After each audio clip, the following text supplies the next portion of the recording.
بسم اللہ الرحمن الرحیم۔ قرآن پاک کی یہ سورت سورہ یونس، اور اس کی خاص بات یہ ہے کہ اس کے اندر 3 مضامین بہت کثرت سے بیان کیے گئے ہیں۔ پہلا مضمون ہے اللہ کی وحدانیت۔ یہ ایک توحید والا جو عنوان ہے وہ بہت اہم ہے۔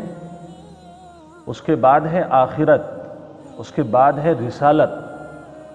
اللہ پاک نے تینوں مضمونوں پر دلیل دی ہے، اور اس کے بعد ایک ایک چیز کو بڑی باریکی سے اللہ نے سمجھایا ہے۔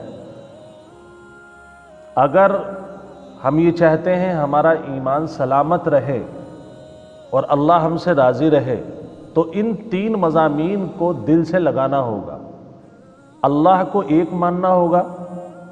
ماننے کا مطلب کیا ہے کہ ہر چیز میں اللہ کو اپنا رب ماننا، چاہے وہ پریشانی ہو، چاہے وہ خوشی ہو، چاہے بیماری ہو، چاہے صحت ہو، اور اس کے علاوہ چاہے ہماری کاروباری زندگی ہو، گھریلو زندگی ہو، مانگنے کا معاملہ ہو، پناہ مانگنے کا معاملہ ہو، ہر چیز رب سے متعلق ہونی چاہیے، اور ایک رب سے۔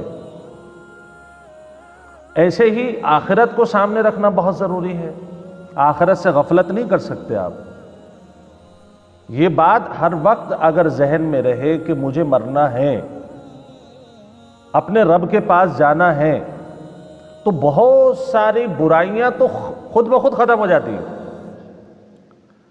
اور سب سے اہم چیز اللہ کے بعد رسول اللہ صلی اللہ علیہ وسلم کا مرتبہ، جس کا ذکر رات اور درس میں آیا، وہ بہت ضروری ہے کہ اگر آپ نے سب کچھ مان لیا، اللہ کی الوہیت کو بھی مان لیا، اس کی وحدانیت کو بھی مان لیا، آخرت کا تصور بھی آپ کو آ گیا، لیکن آپ رسول اللہ صلی اللہ علیہ وسلم کو مکمل طریقے پر ان کی زندگی کو اپنانے کے لیے تیار نہیں ہیں۔ کہیں شبہ ہے آپ کو کہ میں تو اللہ کی عبادت کر رہا ہوں، تو رسول اللہ صلی اللہ علیہ وسلم کا جو احترام ہے وہ پورے طریقے سے ان کی زندگی کو ایڈاپٹ کرنے کی کیا ضرورت ہے؟ ایسا نہیں ہو سکتا۔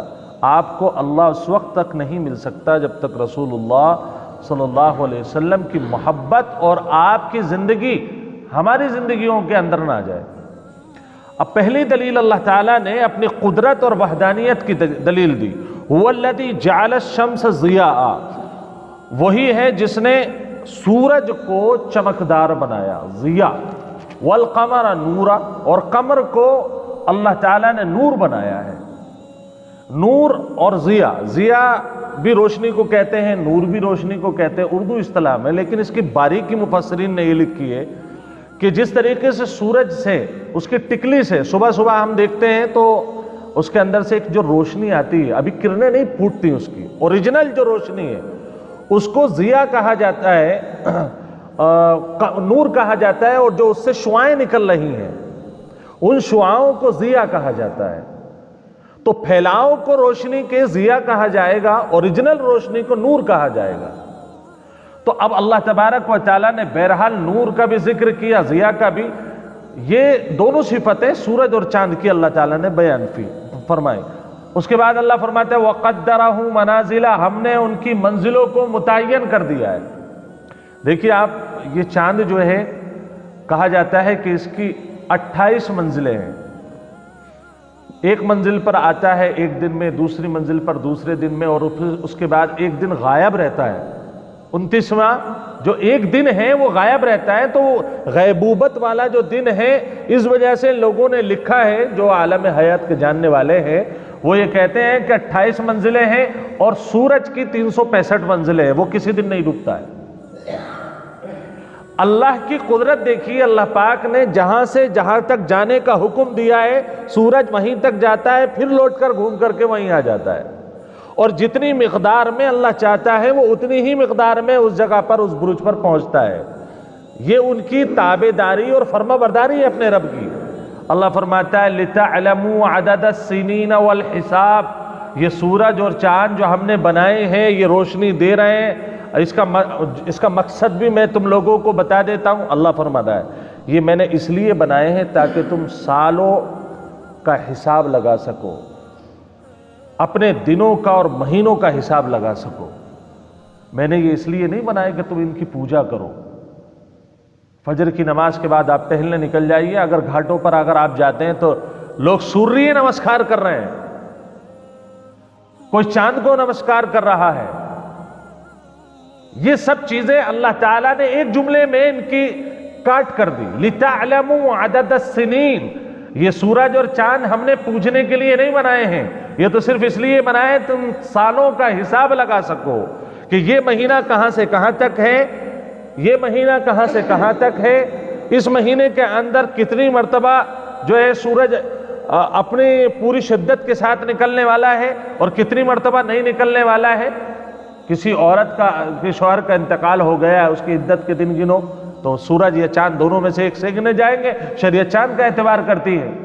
آپ کو اگر کہیں ڈیوٹی کرنی ہے، اگر سورج اور چاند کا نظام نہیں ہوتا تو رات اور دن کا نظام نہیں ہوتا۔ رات کا نظام کا مطلب کیا ہے؟ سورج چھپتا ہے تو رات ہوتی ہے، سورج نکلتا ہے تو دن ہوتا ہے۔ اگر سورج نہ ہو، نکال دو آپ اس کو، تو چاند پر بھی روشنی نہیں پڑے گی۔ لہذا اگر کوئی آدمی ڈیوٹی کے لیے کہیں پر جائے گا تو اسے جب مہینے کا ہی پتہ نہیں ہوگا تو مالک تو 5,000 روپے میں پوری زندگی اس سے کام کرا لے گا۔ اللہ نے فرمایا کہ میں نے اس لیے رکھا ہے تاکہ تمہیں دن گننے میں سہولت ہو جائے، بس اس کے علاوہ اس کا کوئی اور مقصد نہیں ہے۔ اب ہمارا بڑا مسئلہ یہ ہے کہ ہم نے ان ساری چیزوں کو پوجنے کا ایک ذریعہ بنا لیا۔ غیر مسلم تو براہ راست پوچھتے ہیں، مسلمان بھی اب شرکوں میں مبتلا ہے۔ ہم یہ سمجھتے ہیں کہ سوریہ نمسکار کرنا گناہ ہے، چلیے گناہ ہے۔ چندرما نمسکار کرنا گناہ ہے، گناہ ہے، کیونکہ اللہ نے منع فرمایا ہے۔ یہ چیزیں خالق نہیں ہیں، یہ مخلوق ہیں سب۔ اللہ جتنا ناپسند اور ناراض شرک سے ہوتا ہے اتنا کسی اور عمل سے نہیں ہوتا ہے۔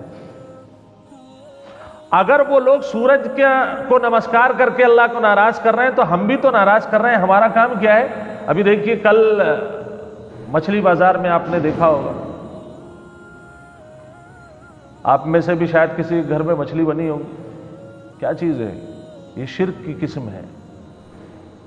یعنی پوری دنیا کو سب کو چھوڑ دیا، جادو آپ ہی کے اوپر آ کر کے چپٹے گا، اور آپ یہ تصور کر رہے ہیں کہ میرا رب نعوذ باللہ من ذالک کمزور ہے کہ ایمان والوں کی حفاظت نہیں کر سکتا بغیر مچھلی کے۔ کس بات پر تمہیں یہ گمان ہو رہا ہے کہ لوگ تمہارے لیے پروپیگنڈا کریں گے، تمہارے اوپر جادو کریں گے؟ تمہارے پاس کتنا پیسہ آ گیا بھائی؟ 2-4 لاکھ روپے اگر آپ کے پاس آ گئے، آپ سمجھ رہے ہیں لوگ ہمارے حاسد ہو گئے؟ یہ آپ کی خام خیالی ہے۔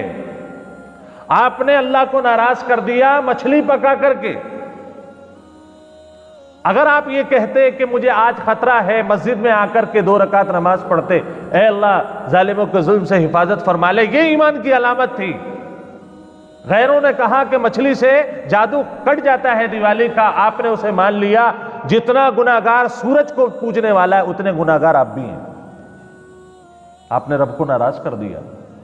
اور اگر راضی کرنا ہے تو یاد رکھیں، جن جن کے گھروں کے اندر آپ کی دعوت ہو یا آپ کے گھروں میں عورتیں کہیں ہانڈی اٹھا کر کے آپ کسی اور کے گھر میں پہنچا دیں، میں پھینکنے کو تو نہیں کہوں گا کہ رزق ہے، لیکن اس سے پہلے آپ کو یہ التزام کرنا ہوگا، لوگ جو مچھلیاں پکاتے ہیں انہیں بتائیے کہ تم مشرک ہو، شرک کر رہے ہو اللہ کے ساتھ، اللہ کو کمزور دکھا رہے ہو آپ۔ اسی طریقے سے ہمارے یہاں بہت سارے شرک ہو رہے ہیں۔ اللہ تبارک و تعالیٰ فرماتا ہے ما خلق اللہ ذالک الا بالحق، کہ اللہ تعالیٰ نے ان چیزوں کو، سورج کو، چاند کو حق طریقے سے، یعنی جو بھی پیدا کیا ہے یہ بیکار پیدا نہیں کیا ہے، اس کا کوئی مقصد ہے۔ ما خلق اللہ ذالک، اللہ نے اس کو پیدا نہیں کیا الا بالحق، مگر تدبیر سے، اس کا کوئی نہ کوئی مقصد ہے اس کے پیچھے۔ یہ مقصد نہیں ہے کہ تم اس کے آگے سر جھکا لو۔ غیر مسلم سورج کے آگے سر جھکائے تو وہ کیا ہو گیا؟ مشرک ہو گیا۔ اور ہمارا بھائی جو ہے وہ قبر کے سامنے اپنا سجدہ کرے تو وہ پکا ایمان والا۔ کیا ہو گیا آپ لوگوں کو؟ ایاک نعبد و ایاک نستعین۔ اللہ یہ چاہتا ہے کہ جو بھی بندہ ہے مجھ سے آ کر کے کہے رب تکلیف ہے، مجھے میری تکلیف کو دور کر دے، اے اللہ میرے بھائی کو تکلیف ہے، تکلیف کو دور کر دے، اللہ خوش ہوگا، راضی ہوگا۔ لیکن آ کر کے یہ کہو کہ فلاں صاحب آپ میرا یہ کام کر دیجئے، آپ میں اور کافر میں فرق کیا ہے مجھے یہ بتا دیجئے۔ آپ نے بھی وہی کیا جس سے اللہ ناراض ہوتا ہے۔ اب دیکھیے ایک چیز ہے، کسی کے مسلک کو برا کہنا یہ مقصد نہیں ہے، مقصد یہ ہے جو اللہ نے وحدانیت کو بیان کیا تھا وہ کہاں ہے۔ اللہ فرما رہا ہے یفصل الآیات لقوم یعلمون، اللہ ان نشانیوں کو بیان کرتا ہے ان لوگوں کے لیے، لقوم قوم کے لیے، یعلمون جو جانتے ہیں، یعنی اگر تمہارے اندر عقل اور فہم ہے تو بات کو سمجھو۔ اللہ ان سے ناراض ہے کیونکہ انہوں نے غیر اللہ سے مانگا، تم سے اللہ راضی کیسے ہو جائے گا، تم بھی تو غیر اللہ سے مانگ رہے ہو۔ ابھی ایک اچھا شرک کا ایک پلندہ ہے، میں تو کہہ رہا ہوں کہ جو مندر میں جا کر کے کفر اور شرک کر رہا ہے وہ کسی حد درجے اپنے آباء و اجداد کا نام لے سکتا ہے کہ ابا نے ایسے کر کے دکھایا تھا، تمہارے پاس تو کوئی عذر ہی نہیں ہے، تم نے عورتوں کو شرک پر لگا دیا۔ اچھا دو مسئلے الگ الگ ہیں، بات سمجھے آپ، ایک ہے قبر کی زیارت اور ایک ہے قبر والے سے مانگنا۔ اگر کوئی یہ کہے کہ قبر کی زیارت کرنا ممنوع ہے، قبر پر ایک طبقہ ایسا ہے جو یہ کہتا ہے قبر پر جاؤ ہی مت، قبرستان میں جاؤ ہی مت، یا جہاں سے آپ گزر رہے ہیں اگر قبر ہے کوئی سنگل ہے یا اور زیادہ ہے تو وہ منع کرتا ہے، وہ بالکل روکھا ہے، یہ غلط ہے۔ یہ پھر اناد پر بات آ جائے، تم نے اچھا اسے برا کہا ہم تو کر کے رہیں گے اسے، اناد والی بات نہ سمجھیں، آپ قرآن کی بات کو سمجھیے۔ اگر آپ کہیں سے گزر رہے ہیں قبرستان سے، رک جائیے، آپ 3 مرتبہ سورہ اخلاص پڑھیے، آپ ان کو ثواب پہنچائیے، ایصال ثواب کا قرآن ممکن نہیں ہے، بلکہ قرآن حکم دے رہا، احادیث حکم دے رہی ہیں۔ اللہ کے نبی محمد رسول اللہ صلی اللہ علیہ وسلم نے ایک حدیث میں فرمایا کہ دیکھو میں نے پہلے تمہیں قبروں کی زیارت سے منع فرما دیا تھا، لیکن اب میں تم سے کہہ رہا ہوں کہ تم اپنے جو مردے ہیں ان کی قبر کی زیارت کرو، لیکن ایک بات دھیان رکھنا زیارت میں، فزور القبور، قبروں کی زیارت کرو، فإنها تذکر الموت، اس لیے کہ قبر دیکھنے سے تمہیں موت کا ذکر تازہ ہو جائے گا۔ مسلم شریف میں روایت ہے۔ آپ کو کئی ساری احادیث ملیں گی، اللہ کے نبی صلی اللہ علیہ وسلم حکم دے رہے ہیں قبروں پر جاؤ، لیکن اس کے مقصد پر، یعنی اب ایک قوم وہ ہے جو قبر کی زیارت کو یعنی قبر سے ملاقات کو بالکل ہی روکھا قرار دیتی ہے، کہتی ہے نہیں جاؤ ہی مت، اور ایک قوم وہ ہے جو جا کر کے چپٹ جاتی ہے قبر والے سے، بس تو ہی ہے جو کچھ ہے، میرا کام تو ہی نکال سکتا ہے، دونوں غلط ہے۔ اللہ کے نبی صلی اللہ علیہ وسلم کی حدیث بھی سامنے رکھیں۔ اب اس کا جو مقصد ہے فَإِنَّهَا تُذَكِّرُ الْمَوْتِ، قبر پر جانا اس لیے ہو تاکہ مجھے میری موت کی یاد آ جائے۔ اب آپ الٹا دیکھ لیجئے، اب ہم جاتے ہیں کہیں پر عرس میں، بھئی کسے موت یاد آتی ہے مجھے ایک آدمی بتا دیجئے، وہاں جانے کے بعد کس کو موت یاد آتی ہے؟ وہاں جانے کے بعد حلوے یاد آتے ہیں، پراٹھے یاد آتے ہیں، بچوں کے لیے کھلونے لینے یاد آتے ہیں، وہاں پر الائچی دانے لینے یاد آتے ہیں، لیکن کسی کو قبر کی یاد نہیں آتی۔ بلکہ بعض جگہ پر تو ایسا ہے کہ جہاں یہ سمجھ میں آتا ہے کہ عیاشیوں کے اڈے بن چکے ہیں، سٹوں کے اڈے بن چکے ہیں۔ کیا اللہ کے نبی صلی اللہ علیہ وسلم نے اس نظر سے قبر کی زیارت کا حکم دیا تھا؟ اگر آپ کے پاس وہ مقصد نہیں ہے تو آپ کے لیے زیارت کرنا، قبر پر جانا قطعاً جائز نہیں ہے۔ اور اگر آپ کے پاس یہ ہے کہ ہم قبرستان گئے یا کہیں اور گئے، کسی بزرگ کی قبر سے گزرے ہیں، آپ رکیے، سورہ فاتحہ پڑھیے، سورہ اخلاص پڑھیے، ایصال ثواب کیجئے، اور یہ ذہن میں رکھیے کہ کل کو اس قبر میں مجھے بھی آنا ہے، تو انشاءاللہ آپ کے لیے وہ باعث اجر ہوگا اور آپ کی زیارت قابل قبول ہوگی۔ مسئلہ ایک اور بھی ہے، ایک اور مسئلہ یہ ہے کہ ہمارے ہاں عورتوں کا مسئلہ ہے۔ مرد تو قبر پر اتنے نہیں ملیں گے جتنی عورتیں ملیں گی، پتہ نہیں عورتوں کے اوپر یا تو جنات زیادہ حاوی ہیں۔ ایک مولانا کہہ رہے تھے، بولے یہ جو ایریے کے جنات ہیں وہ بھی ان عورتوں کو کوستے ہوں گے، بولے بے فضول میں جا کر کے ہمیں بدنام کر رہی ہے کہ ہم چپٹ گئے، ہمیں کوئی کام ہی نہیں ہے اس کے علاوہ کہ عورتوں کو چپٹتے پھریں گے ہم۔ جا کر کے پیشیاں پڑھیں، اللہ کے نبی صلی اللہ علیہ وسلم صریح احادیث ہیں، اللہ کے نبی صلی اللہ علیہ وسلم منع فرمایا، عورتوں کو حکم دیا کہ کوئی بھی عورت قبر کے قریب نہ جائے۔ سیاہ ستہ اٹھا کر کے دیکھیے آپ، وجوہات بھی بیان کی کہ یہ جزا اور فضا ان کے اندر بہت زیادہ ہوتی ہے، ان کا ایمان ایک دم ڈگمگا جاتا ہے۔ آپ نے فرمایا کوئی عورت نہیں جائے گی قبرستان، کوئی عورت کسی قبر پر نہیں جائے گی۔ کسی عالم سے مجھے لکھ کر کے دلوا دیجئے کہ عورتوں کا جانا قبروں پر جائز ہے۔ بلکہ میں ایک مرتبہ ابھی ایک بریلوی عالم صاحب ہیں، اللہ انہیں جزائے خیر دیں، ان کا بیان سن رہا تھا میں، چھوٹی سی کلپ تھی، انہوں نے جو جھاڑا ہے عورتوں کو، میں نے کہا کاش کہ یہ ہر ایک زیارت پر جا کر کے یہ بیان کر دیں۔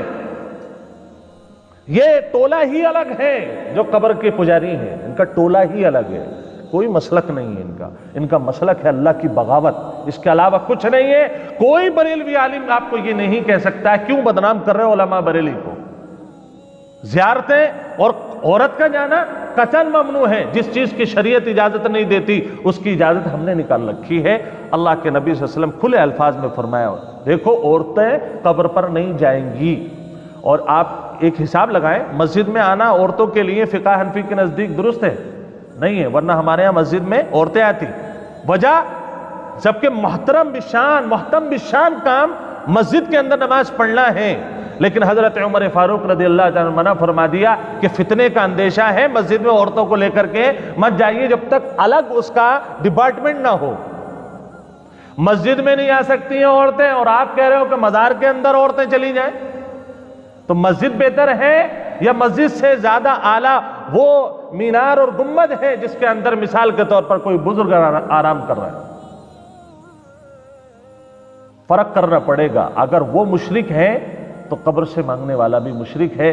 اللہ پاک اس کی بھی سمجھ نصیب فرمائے۔ اللہ فرماتا ہے ان فی اختلاف اللیل والنہار وما خلق اللہ فی السماوات والارض لآیات لقوم یتقون، بلا شبہ رات اور دن کے مختلف ہونے میں، یعنی کبھی رات آتی ہے کبھی دن آتا ہے، اس اختلاف میں وما خلق اللہ فی السماوات والارض، اور جو کچھ اللہ نے آسمانوں اور زمین میں پیدا کیا ہے، لآیات لقوم یتقون، اللہ فرماتا ہے اس میں نشانیاں ہیں ان لوگوں کے لیے جو جوڑتے ہیں یا جو اللہ سے ڈرتے ہیں۔ انہیں سمجھ میں آ جائے گا کہ اللہ تعالیٰ نے اس کو، یعنی سورج کو کبھی نکالا، کبھی چاند کو نکالا، کبھی رات لایا، کبھی دن لایا۔ اس سے کیا پتہ چلتا ہے؟ اللہ کا خالق ہونا اور اللہ کا مالک ہونا پتہ چلتا ہے۔ ہمیں اللہ کی طرف جانا ہے، اللہ نے جو چیزیں بنائی ہیں ان کی طرف نہیں جانا ہے۔ ان الذین لا یرجون لقاءنا ورضوا بالحیات الدنیا، اللہ تعالیٰ فرماتا ہے بلا شبہ وہ لوگ جو ہماری ملاقات کی امید ہی نہیں رکھتے ہیں، یہ جو غلط کام کرتے ہیں ان کا تصور اللہ کرا رہا ہے۔ یہ وہ لوگ ہیں جو ہماری ملاقات کا انہیں امید ہی نہیں ہے کہ اپنے رب سے ملنا ہے۔ وَرَضُوا بِالْحَيَاةِ الدُّنْيَا، اور وہ لوگ دنیاوی زندگی سے راضی ہو گئے۔ مثال کے طور پر بندہ یہ کہہ رہا ہے کہ مجھے تو فلاں وقت میں گیا تھا فلاں صاحب کے پاس، مجھے بڑا فائدہ ہوا تھا۔ ایک یہ ہے کہ ایک بندہ جو ہے ڈاکٹر کے پاس گیا، بعض علماء نے لکھا ہے کہ اگر کسی نے یہ کہا کہ مجھے فلاں ڈاکٹر صاحب نے صحیح کر دیا تو اس نے بھی شرک کیا۔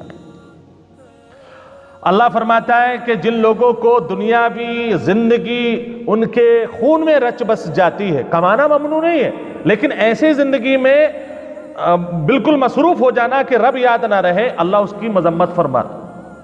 وہ لوگ جو راضی ہو گئے دنیاوی زندگی سے، وَاطْمَأَنُّوا بِهَا، اور اس سے مطمئن ہو گئے، انہیں لگتا ہے اب مرنا ہی نہیں ہے، یا جو بھی کچھ ہے یہی ہے، بس آرام کر لو۔ وَالَّذِينَ هُمْ عَنْ آيَاتِنَا غَافِلُونَ، اور وہ لوگ جو ہماری نشانیوں سے غافل ہیں، أُولَئِكَ مَأْوَاهُمُ النَّارُ، ان لوگوں کا ٹھکانہ جہنم ہے، بِمَا كَانُوا يَكْسِبُونَ، ان کے کرتوتوں کی وجہ سے۔ وہ اللہ کو ناراض دنیا میں نہ کرتے تو اللہ انہیں جہنم نہ دیتا۔ ان الذین آمنوا وعملوا الصالحات یہدیہم ربہم بایمانہم، اللہ نے اب محبت کا اظہار فرمایا ہے۔ دیکھیں اب جنت کا ذکر ہو رہا ہے، بہت سنبھال کر کے سنیں آپ۔ بلا شبہ وہ لوگ جو ایمان لائے اور انہوں نے نیک عمل کی، اللہ کہتا ہے کہ ان کا رب ان کو ان کے ایمان کی وجہ سے رہنمائی کرے گا، کس طرف؟ جنت کی طرف۔ تجری من تحتہم الانہار، جس کے نیچے نہریں بہ رہی ہوں گی، فی جنات النعیم، باغوں میں آرام کے باغوں میں نہریں بہ رہی ہوں گی۔ اللہ نے جنت کا ایک تصور دیا ہے کہ جو باغ ہوں گے، پیڑ ہوں گے، درخت ہوں گے، بلڈنگ ہوگی، وہ اس کی زمین اتنی شیشے کی طرح صاف اور شفاف ہوگی کہ اس کے نیچے جو نہریں بہ رہی ہوں گی وہ بھی نظر آئیں گی۔ ابھی کیا ہے، کچھ لوگ میں آپ نے دیکھا ہوگا اپنے بنگلوں میں اور ولا میں ایک اس طریقے سے بیڈ روم آج کل چل رہے ہیں، نیچے پانی، اس کے اوپر شیشہ، اس کے اوپر بیڈ. ایک فیشن یہ چل رہا ہے، لوگوں کو مزہ آ رہا ہے نیچے اپنے زمین کے نیچے پانی دیکھنے میں. اللہ فرماتا ہے یہ ٹیکنالوجی جو آپ استعمال کر رہے ہیں، اللہ نے اس کی صفات جنت میں عطا کرنی ہے، لہٰذا وہ بہت خوبصورت منظر ہوگا، دنیا کی کوئی بھی چیز اس کو نہیں لگ سکتی ہے. اللہ فرماتا ہے اس کے علاوہ جنت میں کیا دوں گا؟ دعواہم فیہا سبحانک اللہم. ان کا پکارنا یعنی جنتیوں کا پکارنا اس کے اندر سبحانک اللہم ہوگا، یعنی کوڈ ورڈ ہے. جیسے بھی دیکھیے بہت سارے بڑی بڑی جگہوں پر کیا ہوتا ہے، اگر آپ کو کچھ چاہیے تو بٹن دبانا ہوتا ہے، کہیں پر بٹن دبا دیجئے، ویٹر آئے گا آپ سے پوچھے گا اور آپ کی چیز لا دے گا. کہیں پر کوئی لفظ ہوتا ہے، کوڈ ورڈ ہے، آپ وہ بولیں گے تو آپ کی من چاہی چیز فوراً آ جائے گی. اللہ تعالیٰ فرماتا ہے جنتیوں کے پاس یہ کوڈ ورڈ ہے سبحانک اللہم، اے اللہ تیری ذات پاک ہے. تصور یہ ذکر کیا گیا ہے کہ مان لیجئے کسی جنتی کو انہوں نے دیکھا یا کوئی چیز انہیں اچھی لگی، کیونکہ وہاں جنت بھی ایک ادنا سے آدمی کو دنیا سے 10 گنا بڑی ملے گی. اسے کوئی پرندہ نظر آیا، خوبصورت لگا، بس وہ ارادہ کرے گا اور کہے گا سبحانک اللہم، اے اللہ تیری ذات پاک ہے، فرشتہ فوراً لا کر کے قدموں میں رکھ دے گا. کسی حور کو دل چاہے گا سبحانک اللہم، عورت کے لیے غلمان کو دل چاہے گا سبحانک اللہم. کوڈ ورڈ ہے، جو چاہیے آپ کو وہ ملے گا، بس ایک مرتبہ آپ سبحانک اللہم کہنا ہو. سبحانک اللہم یعنی اس سے پتہ چلا اللہ کے لیے سبحانہ کا جو لفظ ہے وہ اللہ کو بہت پسند ہے. اسی لیے نماز میں سب سے پہلی رکعت میں کیا پڑھا جاتا ہے؟ سبحانک اللہم وبحمدک، اے اللہ تیری ذات پاک ہے. تو یہ کوڈ ورڈ ہے. اللہ فرماتا ہے وَتَحِيَّتُهُمْ فِيهَا سلام، اور ان لوگوں کی جنتیوں کی جب آپس میں ملاقات ہوگی، بیٹے کی والد سے، والد کی اپنی اہلیہ سے یا بیٹوں سے بیٹیوں سے، تو ان کی ملاقات میں وہ ایک دوسرے کو سلام کریں گے. دیکھیں اللہ نے قرآن میں دوسری جگہ بھی ذکر کیا، سلام قولا من رب الرحیم، سورہ یاسین میں ہے نا، اللہ سلام کرے گا. اللہ تعالیٰ وہ منظر اور وہ جنت اور وہ مقام اللہ ہم سب کو بھی نصیب فرمائے. اور فرشتے بھی اللہ تعالیٰ فرماتا ہے من کل باب سلام علیکم بما صبرتم. سورہ رعد میں اللہ تعالیٰ نے فرمایا کہ جو تم صبر کر کے آئے ہو، میرے لیے تم نے غلط کاموں کو چھوڑا ہے، اس کی وجہ سے فرشتے سلام کریں گے گلیوں پر. اللہ ذکر فرما رہا ہے کہ تمہاری ملاقات وہاں پر بھی سلام سے ہوگی. تو اس کا مطلب یہ ہے کہ دنیا میں جب بھی ہم ایک دوسرے سے ملے تو سلام ضرور کرنا چاہیے. اس کے بعد کا مسئلہ ہے مسافہ کرنا. مسافے کا اگر وقت نہیں بھی ہے آپ کے پاس تو نہ کریں، لیکن اس سنت کو ضرور ادا کریں. اس سے ایک فائدہ یہ ہوگا، اگر آپ نے سلام کیا ہے تو آپ کی دعا ہے کہ اللہ تجھے ہر بیماری ہر آفت سے محفوظ رکھے. اچھا ہم پڑوسی کو، ملنے والے کو تو اتنی اہم دعا دے دیتے ہیں، اپنے بیٹے کو نہیں دیتے. ہماری عادت نہیں ہے کہ گھر میں جائے تو سلام کریں. ایسا ہمیں اندر سے ہم بہت زیادہ انسیکیور محسوس کرتے ہیں. ہمیں ایسا لگتا ہے کہ ہم سلام کریں گے تو ہمارے بچے ہمیں حقیر سمجھیں گے. کیا بے وقوفی اور نادانی ہے ہماری یہ کہ ہم پوری دنیا کو کہہ رہے ہیں تم سلامتی میں رہو، اور ہم اپنے بچوں کو سلامتی کی دعا نہیں دینا چاہتے ہو. ایسا کیوں ہو رہا ہے؟ آپ اپنے آج ہی سے تہیہ کر لیں. اللہ کے نبی صلی اللہ علیہ وسلم فرمایا اس مسلمان کی پہچان یہ ہے جب گھر میں جائے، سنت ہے سب کو سلام کرے السلام علیکم ورحمۃ اللہ. یہاں تک کہ گھر اگر خالی بھی ہو تب بھی سلام کرے، تاکہ وہاں رہنے والے جو جنات اور فرشتے ہیں ان کو آپ کا سلام پہنچ جائے. جب آپ اپنے بچوں کو سلامتی کی دعا کریں گے تو نہ معلوم آپ کی اس دعا سے کتنی بیماریوں سے وہ شفا یاب رہیں اور کتنی بیماریوں سے اور آفتوں سے وہ دور رہیں. تو انشاءاللہ سلام کریں گے صاحب گھر جا کر.